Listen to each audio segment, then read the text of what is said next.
नमस्कार दोस्तों अभी ज्योति सिंह पुलिस को लेके पवन सिंह के घर पहुंच चुकी है। दोस्तों ये सबसे बड़ी खबर है।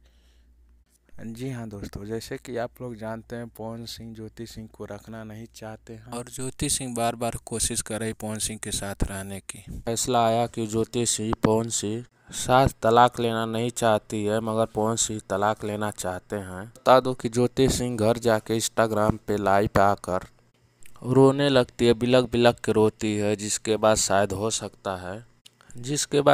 सकता है पवन सिंह का दिल पिघल जाए और ज्योति सिंह के साथ रहने लगे। ऐसे ही एक ऐसा वीडियो सामने आया है, एक ऐसा फोटो आया है, सबको हैरान करके रख दिया है। तो हो सकता है पवन बहुत ही जल्द ज्योति सिंह के साथ रहने लगे।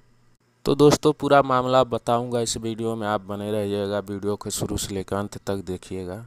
दोस्तों पवन सिंह कभी नहीं चाहते हैं कि ज्योति सिंह को मैं तलाक दूं, मगर पवन सिंह को ज्योति सिंह पूरी तरह से मजबूर कर दी थी कि मुझे तलाक चाहिए।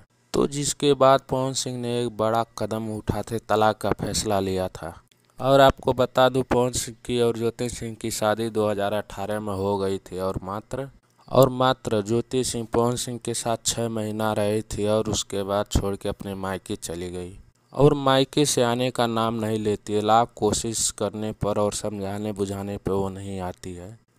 तो पवन सिंह तलाक की अर्जी दायर कर देते हैं, जिसके बाद मजबूर होकर ज्योति सिंह पवन सिंह पर एक ऐसा आरोप लगा देती है जिसके पवन सिंह से मेंटेनेंस चार्ज के लिए 3.5 लाख महीने पैसा मांग रही है। मगर ऐसे नहीं मिलेगा, जांच होगा आखिर किस कारण ज्योति सिंह पवन सिंह के साथ नहीं रहना चाहती है।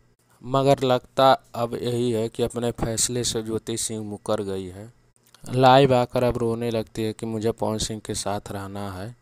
आप इसके बारे में क्या कहना चाहते हैं, कमेंट बॉक्स में बताइए। तो